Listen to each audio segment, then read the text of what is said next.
Queridos amigos, bienvenidos una vez más a este vuestro canal, el canal del Coronel. Estamos viviendo un momento de muchísima tensión entre España e Israel.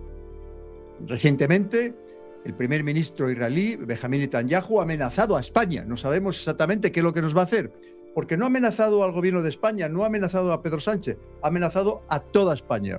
Algo tremendamente preocupante y, desde luego, totalmente inusual. No es propio que el dirigente de un país amenace a otro de esta manera y además tan sumamente abierta y probablemente diciendo que con consecuencias muy graves. Así que tenemos que hablar de algo que a lo mejor no hemos hablado. ¿Cuál es la relación real, histórica y actual entre España e Israel? Entre España y el pueblo judío. Es decir, entre los españoles y los judíos. Y para eso contamos con un joven, pero tremendamente bien preparado, que es Daniel Pamplona, que nos lo va a explicar con todo detalle. Antes de darle paso, os voy a contar quién es Daniel Pamplona, que, como veis, es jurista y profesor de Relaciones Internacionales en la Universidad Europea de Madrid. Es máster en Unión Europea y doctorado en Derecho por la Universidad de Alcalá dentro del grupo de investigación Sociedad, Derecho y Religión. En 2023 publicó una monografía titulada Reintegración de los sefardíes en España, con la editorial Comares. También tiene muchas otras publicaciones en distintas revistas y medios y es miembro del Instituto Universitario de Investigación en Estudios Latinoamericanos. Ha vivido en varias ciudades como Génova, Londres, Viena y Nueva York y realizó una estancia de investigación en Tel Aviv a propósito de su tesis doctoral. También trabajó en Naciones Unidas y fue concejal portavoz en el Ayuntamiento de Gerona, su ciudad natal. Trabajó también como asesor político en el Ministerio de Política Territorial. Como veis, como os digo, una persona joven, pero tremendamente bien preparada, que nos va a contar esta relación entre España e Israel, entre los españoles y los judíos, también hablarnos de los sefardíes y hablarnos también de la situación real, actual de Israel. Así que creo que va a ser un programa muy interesante, no os lo perdáis, porque hay que comprender todo desde todos los puntos de vista para entender perfectamente qué es lo que está sucediendo. Pues, Daniel, bienvenido al canal del Coronel, un placer tenerte aquí, así que te doy más que la bienvenida. Muchas gracias, Pedro. Es un placer estar por aquí. Bien, pues gracias por tu presentación, gracias por invitarme y ya te digo, bueno, gracias por lo de joven también.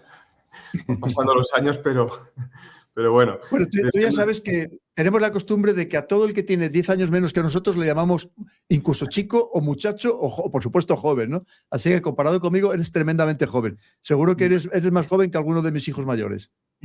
Bueno, gracias.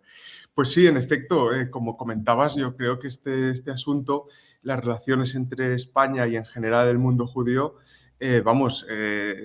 merecen ser analizadas porque a veces desde España pues nos olvidamos de un pasado judío que ha sido muy íntimo, ha sido muy importante, yo diría decisivo, y todo esto pues ha marcado no solo las relaciones diplomáticas con el Estado de Israel, que se establecieron en el año 86, sino hasta el día de hoy. Es decir, no es casual ni estas manifestaciones de Netanyahu, ni tampoco la posición del gobierno de España.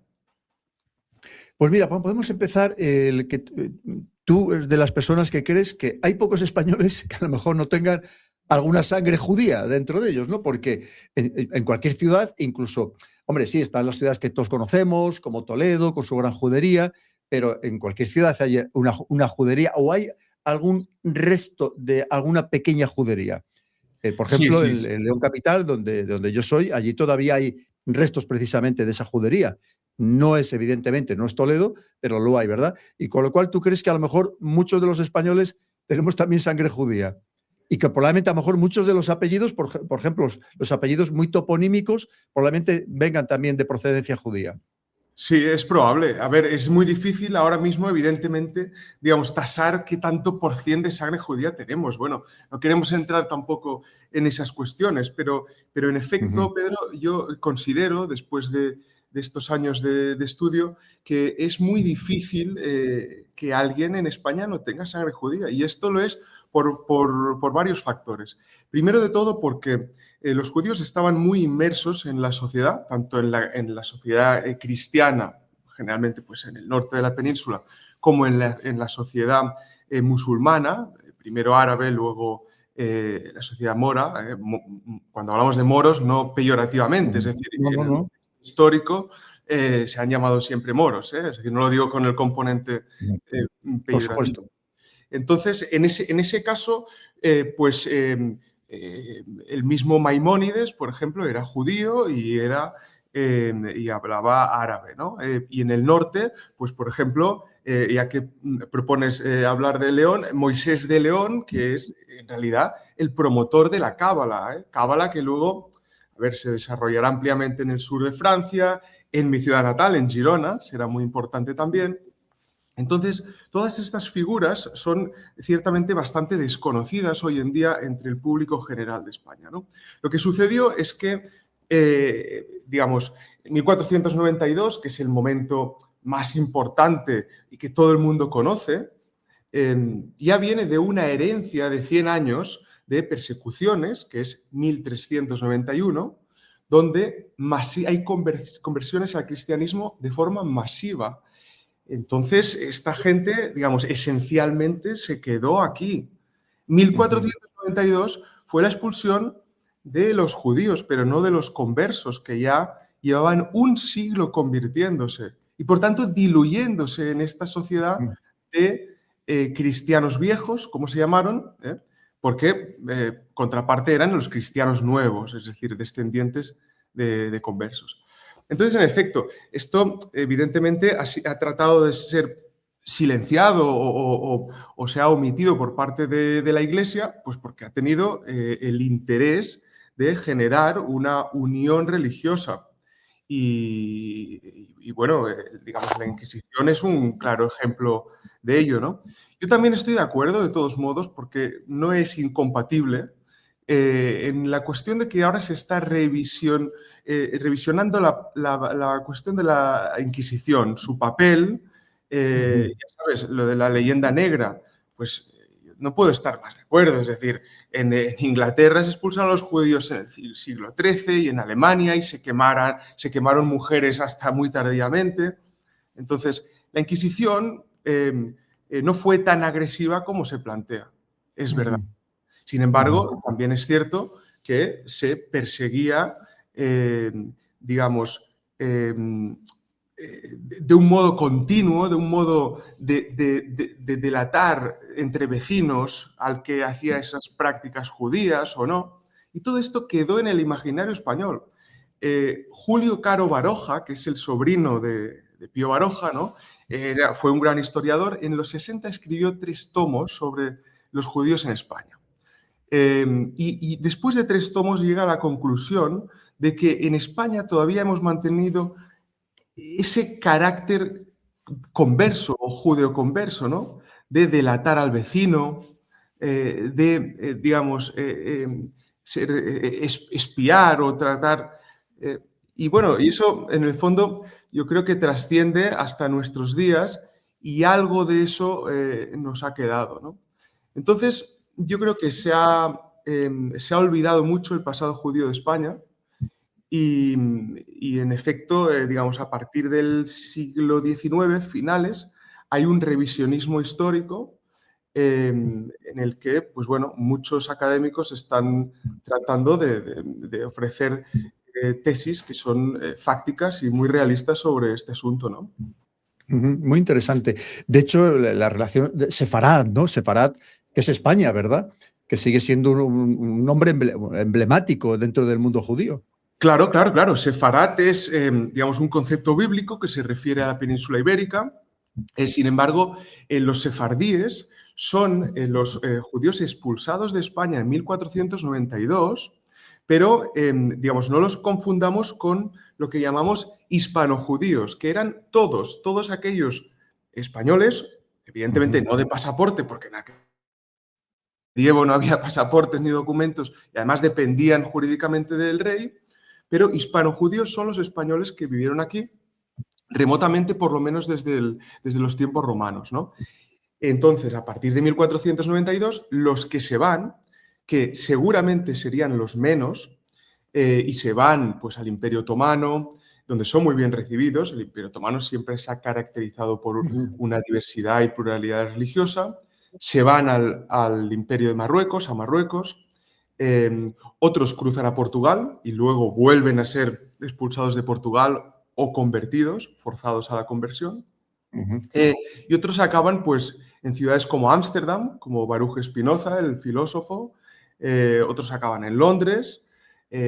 Otros acaban en Italia. En Italia pues, hay juderías donde se hablaba español, como en Livorno, en Ferrara. Está la famosa Biblia de Ferrara, escrita en ladino.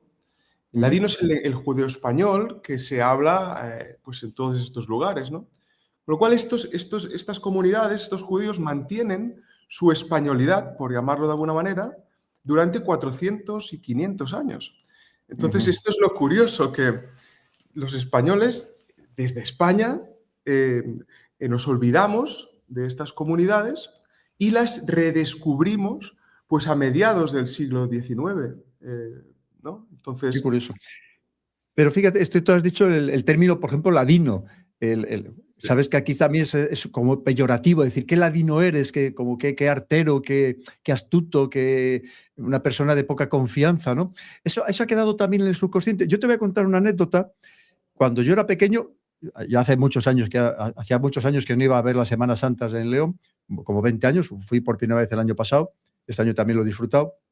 Pero cuando yo era pequeño, en Semana Santa, en León es tradicional, o era tradicional, porque ahora tampoco se puede hacer con las medidas sanitarias y tal, era tradicional que cada bar preparaba una limonada, una especie de sangría. Allí la llamamos limonada. Y además cada bar hacía la suya, la dejaba macerar durante mucho tiempo, con fruta, en fin. Y era una cosa típica que se tomaba, que se sigue tomando, pero ahora ya es industrial, no es casero, en los bares allí en León en Semana Santa. Pero es muy curioso porque cuando yo era pequeño, ya te digo, cuando ir a tomar esas limonadas en Semana Santa se llamaba ir a matar judíos. Decía, venga, quedamos para ir a matar judíos. Y ir a matar judíos era tomar la limonada en Semana Santa por el concepto de todo el significado que tiene. Pero para que veamos digamos, esa parte peyorativa de esa visión hacia el mundo judío, pues ha quedado ahí, ¿no? Y probablemente pues hoy todavía quede algo en el subconsciente. Sí. Bueno, esta es una anécdota muy interesante porque hay muchos casos así, ¿no? De hecho, hay un pueblo que se llama Matajudíos y que precisamente ahora están, pues, digamos, tratando de acercarse al mundo judío, ¿no? Pero sí, hay muchas anécdotas de este tipo y no son banales, es decir, vienen de algo, ¿no? De la visión de los judíos como el pueblo deicida, ¿no? Y el esfuerzo por tratar de borrar o situarlos en un plano, digamos, muy peyorativo. Sin embargo, también es cierto que en España, concretamente en España, se permite esa conexión de algún modo, ¿no? Santa Teresa de Jesús es sabido que era descendiente de conversos, ¿no? O el mismo Luis Vives era él mismo un converso de primera generación, ¿no? Entonces tenemos muchos personajes que con esa herencia pues han formado parte de esa españolidad, ¿no? Entonces yo creo que, porque me gustaría hablar también del mundo ashkenazí, que son los judíos centroeuropeos. Si te parece, vamos a ir un poco por partes, porque decías que había un redescubrimiento de este mundo sefardí relacionado con la Guerra de África sobre 1860, luego también en la Constitución 1869 se habla de la libertad religiosa con Emilio Castelar. Cuéntanos un poco de ese redescubrimiento del mundo sefardí, por favor, Daniel. Bueno, esto es muy interesante porque, como decía, se había olvidado prácticamente ya la Inquisición en el siglo XVIII, pues era mucho más flexible, mucho más suave, ¿verdad? Y ha entrado en el siglo XIX, el siglo liberal español. Pues bueno, hay una campaña concretamente, que es la de la Guerra de África, 1860, donde el general O'Donnell se le ocurre, digamos, hacer un alarde de poderío militar, vamos a llamarlo así, ¿no? Y decide, pues, ir a África con el general Prim y con los voluntarios catalanes, por cierto. El general Prim lideraba a los voluntarios catalanes. Entonces, una campaña muy cortita, muy breve, pero ya al entrar en la ciudad de Tetuán, después de la batalla de Castillejos, lo que sucede es que se encuentran con los judíos sefardíes. Lo relata muy bien Pedro Antonio de Alarcón, que escribe Diario de la Guerra de África, y cuando entran a las calles de Tetuán se dan cuenta que hay unas personas que les están hablando en castellano. Entonces, en un castellano muy raro, que no saben muy bien. Incluso llega a decir que mira estos, digamos, pelotas, ¿no? Que se han aprendido 4 palabras en castellano para, digamos, darnos agradarles y recibirles. Claro, recibirnos tal, ¿no? Entonces, es un episodio pues, muy curioso, pero también muy ignorante. Cuando estos llevaban 400 años, en muchas ocasiones oprimidos por los propios marroquíes, ¿no? Y tan cerca de la península ibérica, pero tan desconectados, ¿no? Entonces, bueno, la judería de Tetuán es importantísima, la de Tánger también, y de ahí se empieza a redescubrir, pues porque cuando vuelven, el ejército nuestro vuelve hacia España, pues hay un pequeño grupúsculo que vuelve con ellos, cruza el estrecho y se instala en Sevilla, una pequeña comunidad judía de Sevilla, ¿no? Pero esto abre, digamos, este melón que luego algunos liberales, algunos como Ángel Pulido, que era senador, era médico, pero fue senador, hacen algunos viajes por Oriente, es decir, por el Imperio Otomano, y tiene conexión con estos sefardíes. Entonces ya se documenta de un modo, digamos, mucho más académico. El propio Emilio Castelar es un afrancesado, ¿no? Su padre es un afrancesado, nace en Cádiz, bueno, pero él viaja a Roma y se da cuenta de que hay un gueto romano esencialmente de españoles, e incluso las sinagogas que hay ahí se dividen por la zona de donde provenían, es decir, está el Cal de Aragón, de los judíos que vienen de Aragón, está los que vienen de Toledo, los que vienen... Entonces esto le llama muchísimo la atención, ¿no?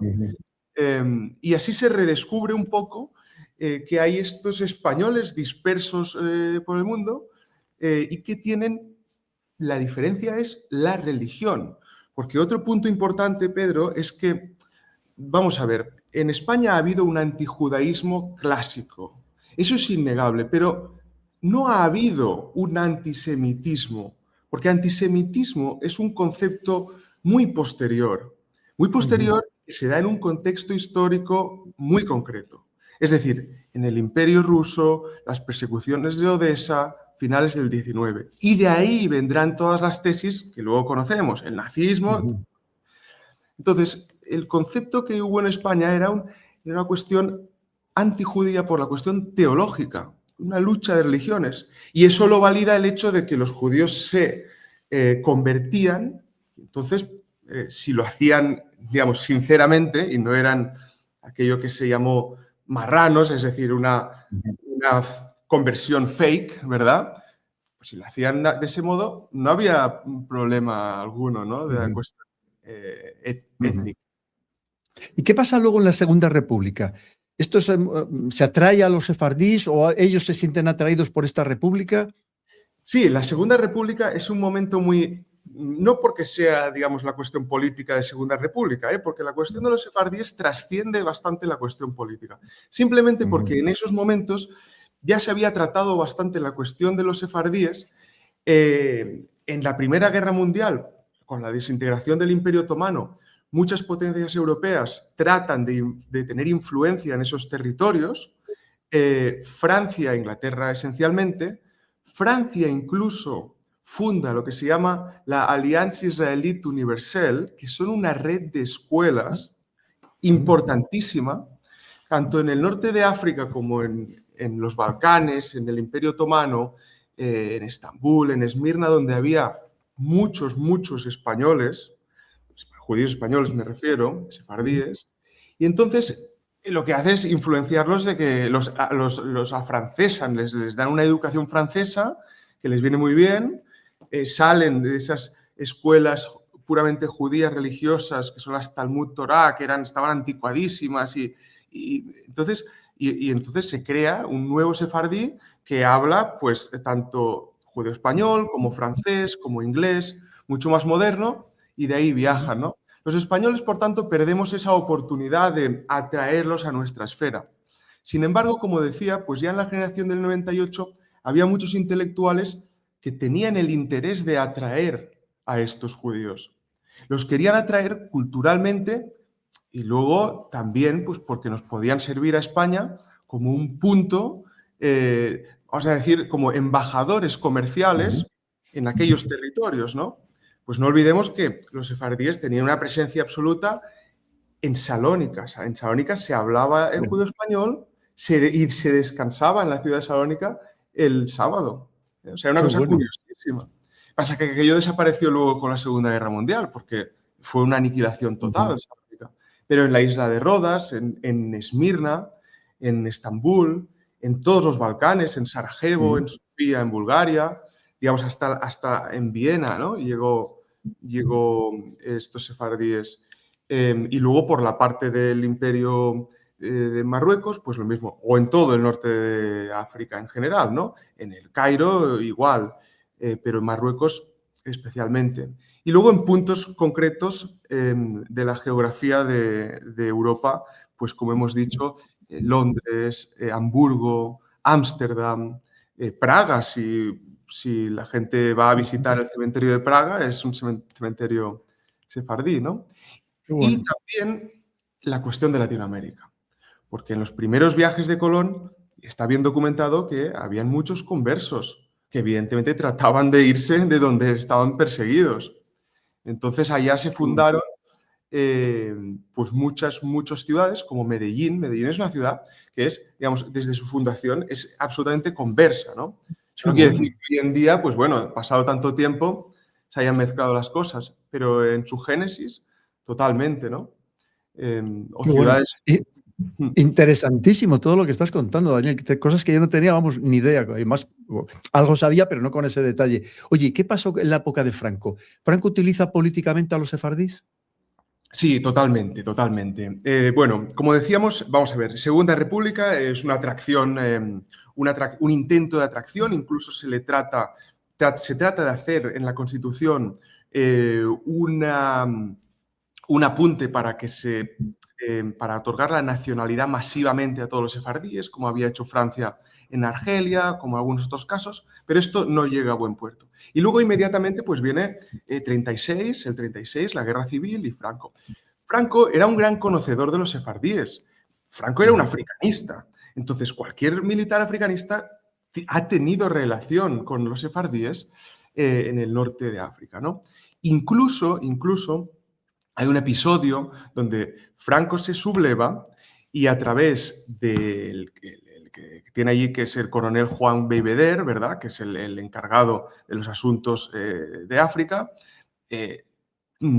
hablan con una familia muy poderosa sefardí del norte de África que trabajaban como, digamos, ellos eran comerciantes de la Shell, o sea, de la petrolera esta tan grande, ¿verdad?, y necesitaban, digamos, el petróleo para poder sublevarse. Entonces, lo que sucede es que en vista de la sublevación, este barco parece que no quiere entrar a Marruecos y se quiere volver a Francia, pero un judío media para que sea posible que llegue a puerto y que, por tanto, administre el petróleo para los barcos que se están sublevando, ¿no? Bueno, hay episodios de este tipo en los que sabemos que pues Franco tenía conexión. Muchos sefardíes trataron de habituallar a las tropas moras, se les dieron alguna concesión a algunos. Entonces, quiero decir que la relación que había existía y que Franco, como digamos, odiador de los judíos y luego esta presentación que luego de será... la confabulación judeo-masónica, ¿no? Esto será después, esto será más tarde, pero Franco es un conocedor de eso. Evidentemente, tampoco digamos que tendrá una simpatía por ellos, ¿no? A pesar de que, por cierto, Franco es bien documentado un apellido sefardí. No quiere decir ¿Ah, que el sí? apellido sea sefardí, no quiere decir que... Pero los sefardíes lo usaron, lo llevaron consigo, ¿vale? Entonces, Franco con K, como se escribe en ladino, en Estambul, pues hay muchas familias, ¿no? Insisto, Qué interesante. cuando hablamos de los apellidos no quiere decir que, digamos, sea solamente sefardí. Los apellidos sefardíes son simplemente apellidos españoles, pero que los frecuentaron, ¿no? Bueno, entonces Franco tiene una conexión con ellos. Cuando las cosas avanzan, pues Franco, además, cambia su posición. Al principio de todo, de la Segunda Guerra Mundial ya, Franco tiene una percepción mucho más estricta sobre los judíos, a pesar de que en España nunca se han hecho leyes raciales. Y esto es un punto distintivo, porque Franco como aliado, o por lo menos neutral, pero con conexión con la Gestapo y con la Alemania nazi, pero aquí nunca se hicieron leyes raciales, como se hicieron en Italia. Bueno, al contrario, yo he oído que se ayudó a muchos judíos a escapar de Alemania, ¿no? A través de España. Se permitió. Y en la época de Franco se permitió, sin duda. Y esto fue una ayuda crucial. Se les permitía cruzar la península para embarcarse en los puertos portugueses y luego ir o a Estados Unidos o Argentina o Argentina o incluso a Israel, que muchos ya hacían la aliyá, es decir, el retorno, ya iban a Israel por las cuestiones sionistas. Pero se permitió, en efecto. Y se permitió sobre todo, además, cuando Franco cambió su política, porque veía que la guerra se decantaba hacia los aliados. Entonces se trató de acercar a Estados Unidos, ¿no? Entonces, Oye, sí. No, otra cosa, hay un rumor, tú me lo aclararás, de que en los años 50 había operaciones secretas para facilitar la llegada precisamente de los sefardíes a Israel. Oye, qué tema más apasionante. Cuéntanos, ¿esto es cierto? Sí, sí, sí. Pues vamos a ver, esto está bastante documentado ahora, pero ya te digo, esto es una cosa novedosa, pues porque, vamos, recientemente se puede hablar y se habla y se revisa un poco la historia, ¿no? Afortunadamente. Bueno, la intención es precisamente de que no viniesen a España, ¿eh? Esa es la realidad, porque históricamente en España siempre se ha tenido en mente que reintegrar a los sefardíes de forma efectiva, es decir, que viniesen a España, no era algo bueno. Es decir, se pretendía reintegrarlos, pero, oye, vosotros me servís allá en el Imperio Otomano o donde estéis como embajadores o como... Bueno, entonces Franco, que por cierto en el año 1948 dio nacionalidad española a muchas familias sefardíes prominentes de El Cairo y de Grecia, griegos, sobre todo de Salónica, pero también de Atenas y de Rodas, ¿vale? Bueno, pues luego en los 50, cuando viene la independencia de Marruecos en el 56 y nosotros perdemos el protectorado, allí sucede que los judíos vivirán una época dura con las cábalas, con todo este nuevo país de Marruecos, ¿no? Bueno, estamos ya que se acaba de crear el Estado de Israel en el 48 y el Estado de Israel trata de atraer a nuevos ciudadanos porque necesita crecer. En vista de que Franco se da cuenta de que a lo mejor estos judíos cruzan la frontera y se vienen para acá y él no quiere que haya un potencial riesgo de desestabilizar, pues nosotros fletamos barcos para llevarlos secretamente, para llevarlos a Israel. Y ¡Qué llegan bueno! Y, por cierto, los que se van son pobres y van con burros y vienen de territorios... Es decir, no tengamos la idea de estos judíos ricos y banqueros y tal, no. Y la prueba es que cuando llegan a Israel son tratados como ciudadanos de segunda. Y esto, vamos, la cuestión del sionismo, que siempre ha sido iniciada por el mundo askenazí, es decir, los judíos rusos, los judíos centroeuropeos, lituanos o germanos. Ucranianos, como había tantísimos en Odessa, ¿no? Mira, te voy a contar una historia muy concreta, muy interesante. Venga. A finales del 19, Práxedes, Mateo Sagasta, tiene un interés en la cuestión sefardí y tal, y por tanto, en general, con el mundo judío, porque, bueno, en este siglo, pues se desarrolla la libertad de cultos en el 69, en la Constitución del 69. Y dice, bueno, vamos a acoger aquí a unos judíos que se lo están pasando fatal. En efecto, les están masacrando en Odessa, la actual Ucrania, pero Imperio Ruso, ¿no? Cuando llegan a España, estos judíos, primero se da cuenta de que estos son blanquitos, estos no tienen nada que ver con no se parecen a nosotros, porque eran askenazíes, no eran sefardíes. Pero bueno, veamos, lo que vienen son unos pobres con harapos y vienen que son vagabundos prácticamente.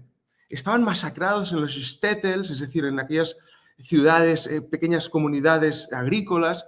Entonces, cuando vienen aquí a Madrid, nosotros teníamos la idea de los judíos sefardíes prominentes del norte de Francia, los de Estambul, que tenían un poderío y tenían un porte y hablaban español y tal. Y entonces dicen, oye, hasta aquí hemos llegado, yo no quiero que me enviéis más de estos, estos que se vuelvan. Entonces, una cosa muy curiosa. Y esta es la historia un poco de la cuestión del sionismo. Surge pues, a raíz de todas estas masacres que el Imperio Ruso realizó a final del 19, sobre todo en Odessa. Entonces, prominentes judíos que no necesitaban tener ningún estado nuevo ni nada de eso. Estamos hablando de los Rothschild, pero también el barón von Hirsch, Moses Montefiore. Es decir, toda esta gente prominente dijo, bueno, estos correligionarios nuestros, vamos a tratar de buscarle a un espacio, los resituamos y a lo mejor hasta a nosotros nos va bien, ¿no? Porque fundaron la Jewish Colonization Association, o sea, con una acción colonizadora, esto era esencialmente en Argentina y Brasil. No olvidemos que en el mundo sionista, antes de pensar en Palestina, se había pensado en el proyecto Uganda. Uganda, por ejemplo. Casi nada, que los británicos les dijeron, bueno, nosotros tenemos unos territorios allá en África que podemos resituar a todos estos judíos, ¿no? Bueno, y hacer un estado judío allí. Entonces, la creación digamos, el retorno a la tierra ancestral y todo esto se fue moldeando, se fue preparando con el tiempo. Fíjate, ¿y qué pasó luego con el Concilio Vaticano II y la ley de 1967? Ahí se produce una apertura religiosa y ¿qué significado tiene para los sefardíes, para el mundo judío? Daniel. Sí, allí en el Vaticano II, pues bueno, es un cambio de paradigma muy fuerte de la Iglesia que dura unos años, ¿no? Entonces, Franco estaba totalmente alineado con las tesis de la Iglesia y como, digamos, se realizó la Declaración Dignitatis Humanae, que abría la Iglesia a aceptar pues, una relación cordial con los judíos, vamos a decirlo así, o dejar de tratarlos como este pueblo deicida, ¿no? Pues Franco sigue la misma línea y se hace una ley de libertad religiosa en España, ¿no? Bueno, sin mayor afectación, porque acordémonos, Pedro, que aquí, digamos, la libertad religiosa, incluso en el 1860, ¿de qué servía? ¿De qué servía si prácticamente España no hubieron protestantes, prácticamente? Entonces, comunidades judías prácticamente no había. En el siglo liberal se hizo pues porque era el ideario liberal que tocaba, pero tampoco porque viniesen aquí. Entonces, por eso digo que España ha desconocido a los judíos. Si nosotros preguntamos al común, ¿qué es un judío? Oye, yo no conozco a ninguno. Un judío para mí pues es lo que tenga en mi imaginario, pero poca gente, ¿no?, conoce a judíos porque en España no hay prácticamente. Ahora sí, ahora hay solo una minoría, pero... Entonces, a partir del 67, libertad religiosa, pues bueno, Franco evidentemente ya está mucho más alineado con Estados Unidos. El país desde los 60, pues digamos, explota o crece con el turismo, Entonces ahí cambia un poco la percepción hasta el año 78, que la Constitución, pues bueno, parece que es una Constitución, definitivamente no es una Constitución laica, vamos a decir que es una Constitución aconfesional, la Constitución española, ¿verdad? Le sigue dando una importancia a la Iglesia Católica, pero ya no, digamos, la Iglesia se divide, o sea, se separa Estado e Iglesia, ¿no? Y luego, a partir del 78, sí que digamos, el desarrollo jurídico se hace muy claramente con otra ley en el 80 de libertad religiosa y luego en el 92 con unos acuerdos con las minorías religiosas. Son 3, con los evangelistas, con los musulmanes, la Comisión Islámica, y con los judíos. Que es en el año 92, que precisamente es cuando se celebra el 500 aniversario de la expulsión de los judíos, ¿verdad? Sí, sí, y que el rey Juan Carlos acude a una sinagoga por primera vez en Los Ángeles, en Estados Unidos, y que bueno, allí sí que se redescubre un poco de nuevo, hay otra ola donde, bueno, esto sefardí, la cuestión sefardí, pues parece que vuelve a interesar un poco, ¿no? Pero sin embargo, veamos que la realidad... Perdóname, Daniel, pero Sí. ¿no es hasta 1986 que se restablece o que se inicia la relación diplomática con Israel, hasta el año 1986? Y es muy costosa porque el año 86 es muy tardío, desde que Israel es Estado en el 48. Entonces, lo que ha sucedido aquí es que Franco tiene un arabismo muy claro, es decir, unas políticas proárabes clarísimas, que por cierto, las hereda Juan Carlos I, que es un rey que nos vino muy bien en el 73, no nos olvidemos, que mientras los demás en Europa iban en bicicleta, nosotros aquí empezábamos precisamente a gastar mucha gasolina en los coches que empezábamos a tener. O sea, que nos vino muy bien aquello. Totalmente, ¿no? Pero bueno, esto influyó y a mí, vamos, me llama bastante la atención que todavía hoy en día, y especialmente, pues gente o partidos de izquierdas, tengan también ese arabismo tan metido, ¿no? Esas defensas tan grandes a Palestina o a la cuestión del Sáhara. Bueno, me llama la atención, ¿no? Pero, vamos, al margen de la cuestión política de Israel, Palestina, genocidio, todo esto, no, al margen de esto. En España se tiene una concepción proarabista que viene de esta cuestión histórica, ¿no? De Franco, que la hereda el rey Juan Carlos y sigue teniendo una relación maravillosa con los países árabes, ¿no? Y yo creo que, en efecto, que fue muy interesante, muy importante tener esa relación, pero que, claro, dificultó llegar a relaciones diplomáticas con Israel, que llegó en el año 86. Costó muchísimo. Y ahora mismo ya vemos cómo estamos otra vez. Totalmente.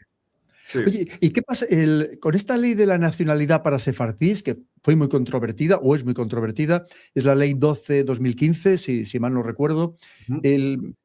Cuéntanos un poco sobre esta ley y por qué precisamente de esa controversia. Pues mira, es una ley muy interesante, primero de todo porque, claro, es inédita, está tratando de devolver la nacionalidad a gente de la Edad Media, o sea, de tardo medievo. Entonces, 500 años después, es difícil tasar quiénes son sefardíes y no. Hay algunos que es muy sencillo porque han mantenido el ladino y la jaquetía y el judío español y tal. Pero hay otros que es muy difícil, ¿no? Entonces, primero de todo, como medida de reintegración, de recuperación, de reconocimiento de error histórico por la expulsión de 1492, es interesante, pero es una acción política. Es una acción política e incluso yo diría diplomática. Vamos a ser claros. Hay una cosa que se omite, que es que cuando se presenta la ley en el año 2012, la presenta Gallardón. Es una iniciativa de Gallardón. Pero esto es una cosa que se venía cociendo ya en el Ministerio de Justicia. Porque España estaba dando nacionalidad española ya masivamente con los gobiernos socialistas. Con la apertura de Zapatero, es aquello que se llamó papeles para todos, los sefardíes participaron de eso. Y eso es porque en el 2003-2004, con Erdogan, llega Erdogan al poder y hay unos atentados en Estambul contra sinagogas españolas. Entonces, a Contra partir de ahí, sinagogas españolas. bueno, Eran españolas. Bueno, o sea, sefardíes. Sefardíes, claro. Me refiero, yo las diferencio mucho porque eran de sefardíes, no hay eskenazíes en Estambul y por tanto siguen el rito, digamos, que siguen los sefardíes. Los sefardíes rezan de una liturgia distinta a los askenazíes. Ellos beben de dos talmudes distintos, Talmud de Babilonia, Talmud de Palestina. Es decir, esa diferenciación que decía al inicio de que los askenazíes tienen unas prácticas y los sefardíes tienen otras. Y vienen además de dos espacios geográficos totalmente distintos. Entonces, el mundo otomano son sefardíes y hablaban español ladino en su casa, esencialmente. Qué bueno. Y rezaban en hebreo, como siempre se ha rezado, y se desarrollaban, digamos, en su día a día, pues en el idioma local. Pero el idioma de su casa era el idioma judeo-español. Entonces, esas dos sinagogas son sefardíes y solo sefardíes. En Neve Shalom, que era de las más grandes de Estambul, los sefardíes se situaban en Torre de Gálata. Para los oyentes que hayan ido a Estambul, al lado de la Torre de Gálata, allá estaban situados los más prominentes y otros más pobres en el barrio de Balat, en Estambul. Bueno, pues en 2003-2004 hay unos atentados terroristas y estos sefardíes turcos buscan un pasaporte y que España les da. España se lo da, vamos a decir, no de forma secreta, pero con un procedimiento ad hoc a cada uno de ellos, con una mediación de un abogado de aquí español que falleció, pero Jorge Trías Sagnier, una persona, vamos, brillante, que fue diputado en Cortes por el PP y fue quien habló por primera vez de los papeles de Bárcenas, un abogado barcelonés. Entonces, él tiene contacto con aquellos sefardíes y les ofrece, pues eso, postularse para la nacionalidad por carta de naturaleza. Es un procedimiento muy extraordinario que se da en Consejo de Ministros, como digo, expediente a expediente. Entonces, las cartas de naturaleza se empezaron a acumular en el Ministerio de Justicia. De modo que había que organizar este procedimiento, en un procedimiento pues, jurídicamente ya organizado, que será la ley de 2015. Como decía, la ley de 2015 se presenta en 2012. ¿Y en 2012 qué sucede? Pues sucede la votación en el seno de Naciones Unidas, en la Asamblea General, para votar sobre la cuestión de Palestina. Palestina como miembro observador. Bueno, España vota a favor y por lo tanto él se enfada. Antes de ese enfado, España dice, oye, pero a cambio vamos a hacer una ley que beneficie a tus ciudadanos, ¿no? Entonces eso a veces nos explica, pero bueno, esa negociación diplomática a veces es muy propensa a dar una carta por otra o esos cambios, ¿no? Y entonces se hace una ley, como digo, que sale en el 2015, que Portugal también tiene una igual, idéntica. Lo que pasa es que la cuestión portuguesa, vamos a decirlo claro, es una suerte de golden visa. Es decir, si tú vienes y pagas un dinerito aquí, pues oye, te doy la nacionalidad. Y muchos israelíes, atención, porque tienen la nacionalidad portuguesa por esa razón. ¿Sí? Muchos, porque no se les pide, en la ley portuguesa, a diferencia de la española, no se les pide el conocimiento del idioma español. Y estos son sefardíes porque se entiende que los sefardíes abandonaron no solo lo que era España, que no era España todavía, pero los reinos de Castilla y Aragón, sino también se incluye Portugal. Entonces, en cambio, en Portugal no exigen que se hable portugués, ¿no? Portugal no exige nada de eso. Por eso Portugal tuvo un follón enorme con el conocido magnate que era ¿cómo se llama el magnate este ruso? Abramovich o alguno de estos. Abramovich, Roman Abramovich. Roman Abramovich, atención a este asunto, aplica a la ley de sefardíes, siendo, bueno, yo, vamos, un judío ruso que poco tiene que ver con España, a priori. No, vamos a... Entonces aplica, y allá en Portugal hay un rabino que le firma que sí, que es descendiente de sefardíes y que por tanto le dan el pasaporte. A raíz del caso de Abramovich, el Estado de Portugal dice, oye, al rabino lo detenemos. Detenido, por falsificación de documentos. Y la ley la vamos a cambiar. Y la cambian. Porque aquí nos está entrando gente que no es el objetivo que en teoría teníamos, ¿no? Entonces, pues en efecto, ya digo, el rabino, la policía lo detuvo, pues bueno, por esa cuestión. Y entonces lo que quiero decir también es que ahí se abre la puerta, tanto con la española, pero también con la portuguesa, a que llegue mucha gente que, oye, que no está muy claro si eran sefardíes o no. En España sí que sucede una cosa interesantísima. La mayoría de los que aplican a esta ley no son los israelíes, ni son los sefardíes estadounidenses, ni son hispanoamericanos. Anda. Y son hispanoamericanos, sobre todo mexicanos, colombianos y venezolanos, que muchos de ellos pueden acreditar, sorprendentemente para las autoridades españolas, pueden acreditar que tienen un ascendiente que abandonó la península ibérica en 1492 o después. Y eso es así, es decir, porque son... Y hablan español. Y hablan español, con lo cual no tienen que hacer el examen. Es decir, aquí lo que nos encontramos es con un fenómeno de judeoconversos, descendientes de judeoconversos, que como decía, mencionaba la ciudad de Medellín, pero vamos, en toda Hispanoamérica hay sangre judía regada, vamos, de norte a sur, pues porque, digamos, en el momento de la expansión española en Hispanoamérica, muchos judeoconversos que estaban aquí perseguidos o persuadidos de olvidar su antigua fe, fueron al Nuevo Mundo. Y eso es una cuestión interesantísima. Oye, ¿cuántas personas, tienes alguna idea de cuántas personas han podido acoger a esta ley? Sí, para hace un par de años, que es cuando se cerró, porque esa ley está cerrada. Ahora la española está cerrada, ¿no? Que por cierto, la portuguesa no, la portuguesa sigue, no tiene caducidad. En la española, unos 123.000 pasaportes españoles. 123.000. 123.000.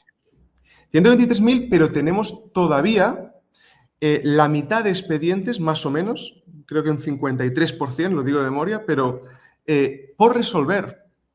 Con lo cual, en los próximos años, porque hay un atasco en el Ministerio de Justicia, en los próximos años vamos a ir viendo más otorgaciones o denegaciones, pero generalmente otorgaciones, porque fíjate, Pedro, que la tasa de aprobación es de un 90-91%. Es decir, el que lo hace... Lo tiene claro. Lo tiene bastante... Sí que es verdad que hay unas cuestiones técnicas ahí, pues que bueno, cuesta un poco ahora, digamos, porque esto lo hacían los notarios tampoco tienen por qué saber la cuestión histórica de los sefardíes, ¿no? Entonces, la Dirección General de Notariado se ha puesto un poco firme y ahora lo llevan ellos. Cuestiones técnicas. Pero lo importante aquí es que la mayoría de estos son hispanoamericanos y que los israelíes, en efecto, han conseguido un pasaporte europeo, pero lo han conseguido por la vía portuguesa. Los sefardíes, los askenazíes lo consiguen, por ejemplo, por la vía de Polonia, que también tiene medida, o Hungría, tienen medidas de este tipo, son leyes que llamamos de reparación y tienen también medidas de este tipo. Entonces, el israelí, y ahora enlacémoslo con la cuestión actual de Israel, que se están yendo los israelíes. Entonces, Israel es un país que se está encareciendo, especialmente la vivienda, pero vamos, cualquiera que vaya a Israel y haya ido 5 o 10 años antes, vamos, ha cambiado radicalmente. Y entonces aquí en Madrid hay un montón de israelíes que están viniendo, no por la cuestión de, bueno, de nuestra tierra ancestral necesariamente, pero que se están viniendo y se están instalando aquí con su pasaporte, ¿eh? Pues mira, vamos a hablar ya eso un poco de la situación del Israel actual. ¿Qué pasa, por ejemplo, con los ultraortodoxos que no quieren hacer el servicio militar obligatorio, y más en este contexto que está en una guerra Israel con Irán, con Líbano o con Hezbollah? ¿Qué pasa con estos ultraortodoxos? ¿Por qué no hacen el servicio militar o hasta ahora estaban exentos y ahora no quieren, que se les llama filas, y no quieren incorporarse?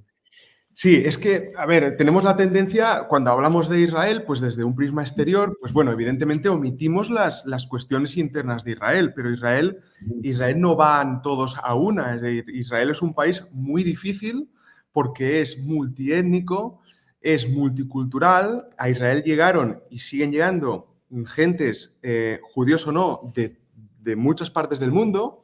Y bueno, llegaron un montón de unos 200.000 rusos que no eran judíos. Y se instalaron ahí porque... Hay quien dice que entre rusos barra soviéticos, cuando se hunde la Unión Soviética, pudieron llegar hasta 1 millón de personas allí. Que, por cierto, bueno, fueron grandes científicos, que fue lo que le permitió a Israel desarrollarse tecnológicamente, ¿verdad? Sí, por supuesto, y vamos, pero lo que denota esto es que hay una diversidad absoluta. Muchos etíopes. Muchos etíopes que los judíos se llaman Beta Israel. Peyorativamente se les llama falashas, pero es un término peyorativo, porque estos definitivamente, digamos, están vistos como ciudades de segunda clase. Hoy en día, bien, es verdad que la gente joven lo tiene esto un poco todo más asumido y la sociedad israelí, bueno, está ya olvidando estas cosas del pasado. Pero, vamos, han sido siempre, digamos, maltratados, sobre todo por esta élite ashkenazí, ¿eh? Bueno, entonces lo que decíamos es que Israel es un estado muy complejo que tiene retos internos muy, muy difíciles de solventar. Y uno de ellos es este. Es decir, los ultraortodoxos se dedican a estudiar la Torá. Y ya está. Y cobran subsidios del Estado. Y están exentos de hacer el servicio militar. Con lo cual, el que no es ultraortodoxo, que es, digamos, ni siquiera ortodoxo, sino el que no practicante. No practicante, culturalmente judío, culturalmente, pero no religioso, este tiene que pagar por los ultraortodoxos, tiene que pagar por todo el mundo. Entonces, claro, enviar a tu hijo a hacer el servicio militar 3 años o a tu hija a hacer el servicio militar 2 años, con el riesgo, evidentemente, de que desplieguen en zonas, pues en el Líbano, donde sean, porque claro, esa es otra, ¿verdad? Israel está en una situación beligerante que, vamos, que los que tenemos, digamos, una cercanía con la gente de allí, culturalmente, vamos, estamos espantados con lo que están haciendo. O sea, Netanyahu está diciendo una barbaridad, pero para el mundo judío. Mira, perdóname, Dani, esto es muy importante porque sabes que yo lo repito en todos mis programas.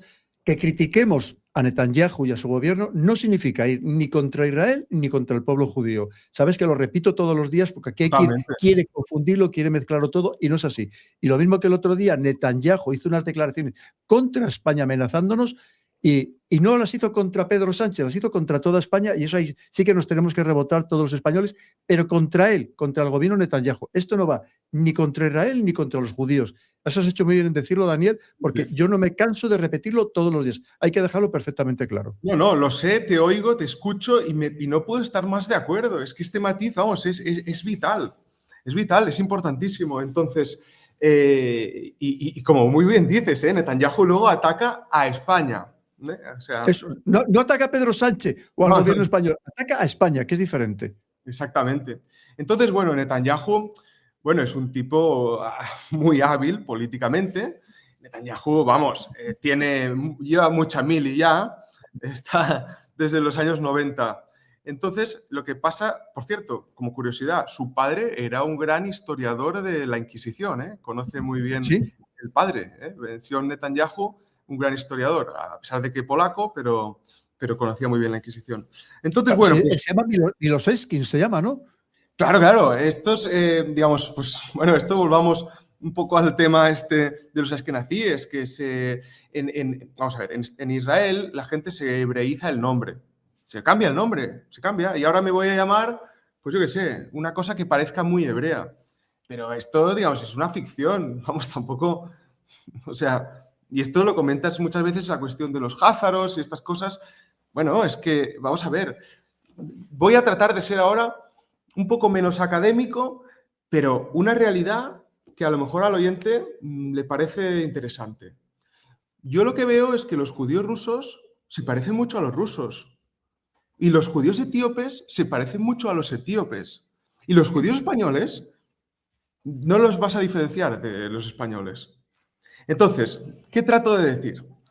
No quiero negar que ahora ya hay estudios de que los haplogrupos, la genética, hay un componente judío que no es judío, porque judío es una religión, es decir, que es de Medio Oriente.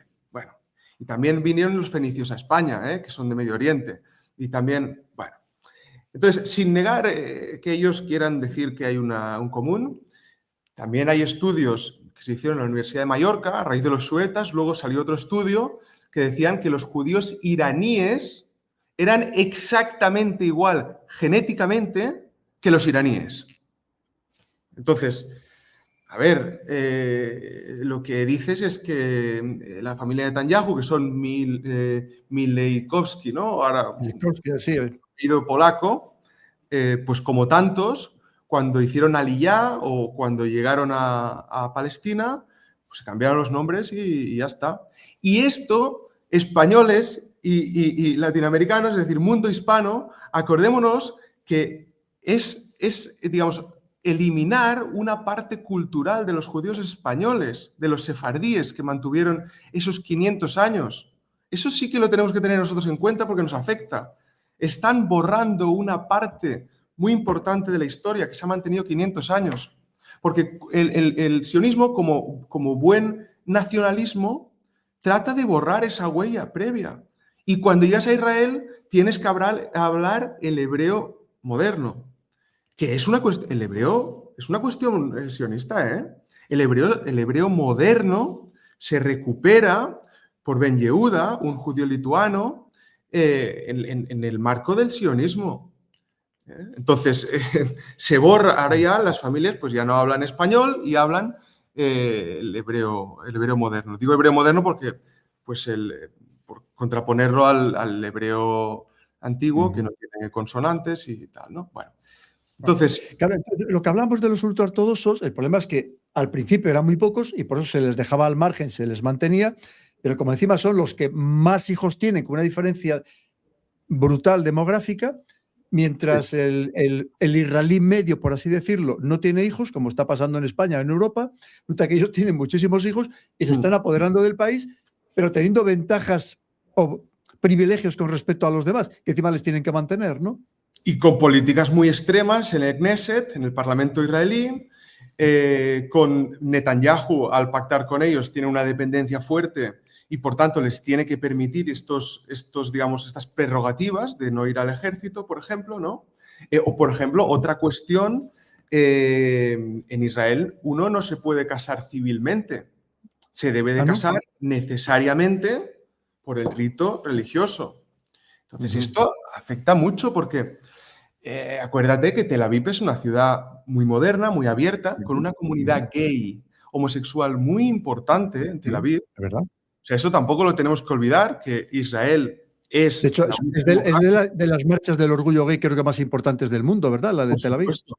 Tel Aviv es ciudad, vamos, cuando hacen lo del orgullo, pues sí, ¿no? Entonces bueno, hay mucha gente, evidentemente, pues bueno, que no quiere comulgar con una ceremonia religiosa, ¿no?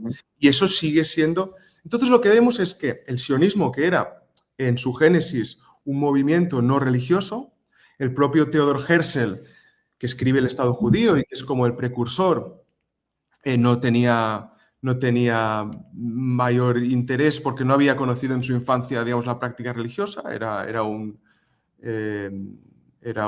judío askenazí, pero no religioso. En realidad viene de Pinsker este asunto, de Leo Pinsker. que escribe Autoemancipación. Pero vamos, estas tesis sionistas no eran religiosas en su génesis. Sin embargo, ahora vemos que Netanyahu está yendo cada vez hacia una deriva religiosa y, como cualquier extremismo religioso, pues yo considero que perjudicial para el conjunto de la sociedad, ¿eh? Fíjate, además, Daniel, se da una circunstancia que los políticos que son ultraortodoxos parece que solo quieren hablar de guerra, pero en cambio los suyos, los ultraortodoxos, no quieren ir a las guerras porque ni siquiera quieren ir al servicio militar. Tú fíjate qué paradoja, ¿verdad? Totalmente, totalmente, ¿no? Esto, bueno, quien lo sepa que nos lo explique, ¿cómo puede ser? Muy hábiles, ¿no? Muy hábiles.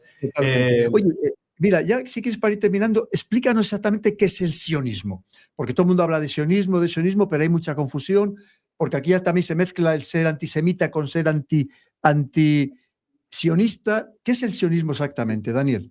Bueno, el sionismo surge muy tardíamente, en el final del siglo XIX. Esencialmente, el marco es, hay unos judíos ashkenazíes, unos judíos que están en el Imperio ruso, que están sufriendo mucho. Las comunidades ashkenazíes en el Imperio ruso esencialmente viven o en shtetls, que son asentamientos judíos agrarios, rurales, ¿vale? O viven en la sociedad, y estos en las ciudades sí que es verdad que suelen ser más ricos, suelen dedicarse a la banca o a estos tópicos que a veces repetimos, pero bueno, en este caso se da un poco. Bueno, pues los pobres, estos que viven en los shtetls, están siendo masacrados por el Imperio ruso. Entonces hay unos prominentes, pero de Europa occidental, como hemos dicho, el barón von Hirsch, la familia Rothschild, Moses Montefiore, que dicen, oye, vamos a ayudarles y vamos a tratar de sacar un poco de tajada de este tema. Todos estos se reúnen en Suiza, en las convenciones sionistas, y van planteando por dónde vamos a ir. Cogen la tesis que hemos dicho de Leo Pinsker de autoemancipación y la posterior, que es de Theodor Herzl, que es conocido como el padre de Israel, que escribe El Estado judío. El Estado judío. Y estos, como decimos, en las convenciones plantean si los van a llevar a Argentina o Brasil, si los británicos les dejan Uganda para meterlos allí. ¿No hablaron incluso también de Madagascar? Madagascar se trató, pero bueno, no era plausible, digamos, no lo veían. Bueno, pero para que veamos que no solamente era Palestina, hablaban de otras partes del mundo. No, para nada. De hecho, la cuestión de Palestina surge por una interferencia tardía de algunos rabinos que dicen, oye, tal vez si estamos todo el día con la cuestión de Jerusalén, pues tenemos que plantearnos que a lo mejor llevarlos ahí, ¿no? Cuando, por cierto, digamos, los sefardíes, cuando se van de aquí, los judíos españoles, no se plantean ir a Jerusalén tampoco, ¿eh? Bueno, entonces al final se decide, por intervención de algunos rabinos, hacer la intentona con lo de Palestina. Palestina luego veremos que tiene el mandato británico. Los británicos, después de la Primera Guerra Mundial, se quedan con la gestión de Palestina porque quieren controlar Suez y que los franceses no extiendan lo que querían de la Gran Siria, la posesión en Líbano, tal. Pero vamos a ver, les sale evidentemente fatal, porque los ingleses dicen, nos hemos metido en un follón entre judíos y musulmanes que nos queremos ir de aquí cuanto antes.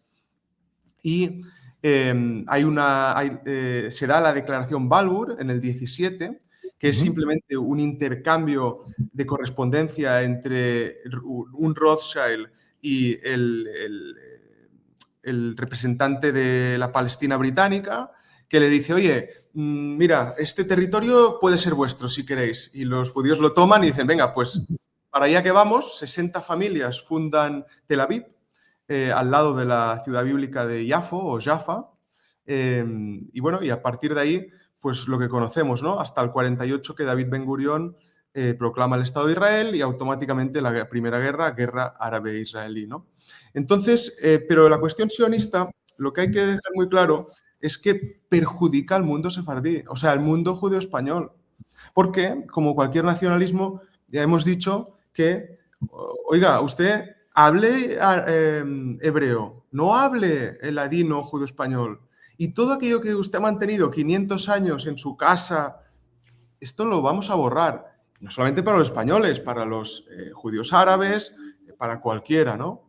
Entonces, bueno, ahora sí que ya tras varias generaciones, Israel, hay un prototipo, hay un perfil de israelí y es interesante, ¿eh? Los israelíes son multiculturales, ahora se casan, digamos, indistintamente, pero antes los sefardíes estaban recluidos en barrios pobres como Bat Yam, al sur de Tel Aviv, o había un clasismo ashkenazí, ¿no? Mm. Que no se quiere comentar y no se quiere decir, y los judíos no toleran que digamos esto, pero esta es la realidad, esta es la Claro, realidad.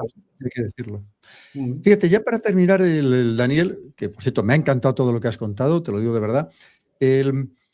Has hablado de Irán y de los judíos en Irán, porque resulta que en Irán hay muchos judíos. A lo mejor ahora no hay tantos como llegó a haber, pero desde luego hay muchos más que en los demás países del Golfo, en Arabia Saudí, Qatar, en fin, Emiratos Árabes Unidos, donde allí no pueden estar, entre otras cosas. Entonces, cuéntanos un poco si tienes información sobre estos judíos en Irán, porque me han comentado aquí algún invitado que incluso hay judíos en el ejército iraní, que es algo que tampoco es muy conocido. Sí, sí. Bueno, esto parte de la premisa que Pedro, que dices, yo creo muy acertadamente en muchas ocasiones que te he oído, que Irán, pues, vamos, no tiene nada que ver como, digamos, Arabia Saudí, que es un país súper homogéneo, sunita, sino que Irán es un país muy diverso y sobre el papel es cierto que es mucho, acepta mucho más esa diversidad.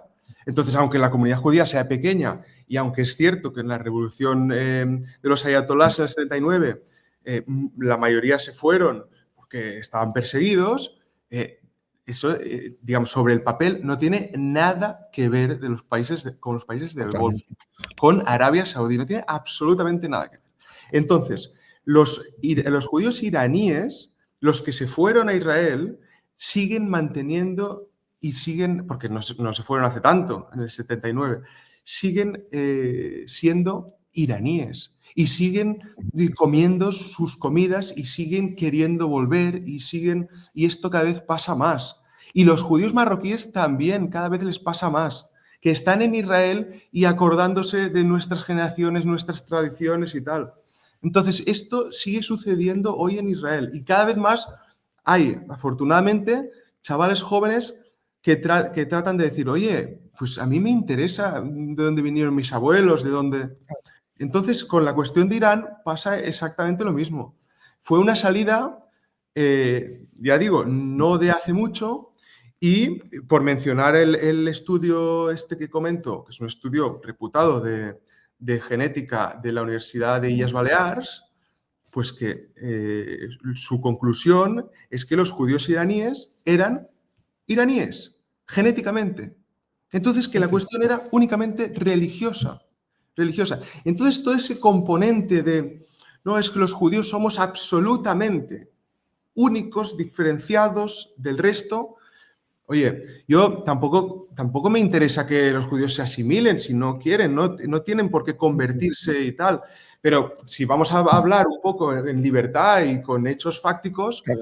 pues oye, esa es la realidad, es una cuestión religiosa, ¿no? Y la cuestión étnica yo creo que es muy perjudicial, pero oye, bueno, vamos, tú sabes perfectamente, y yo estoy de acuerdo, que Netanyahu está perjudicando al mundo judío, pero muchísimo. Total, no tengas ninguna duda. Les está Muchísimo. haciendo un daño a los judíos de todo el mundo, que esto Totalmente. no va a ser fácil de recuperar, ¿eh? El daño que les está haciendo. Totalmente de acuerdo, Daniel. Ya ves que lo comentamos también todos los días. Pedro, Es una cosa el que quiero primero que decir. está dañando a los judíos es de Netanyahu, no tengamos ninguna duda.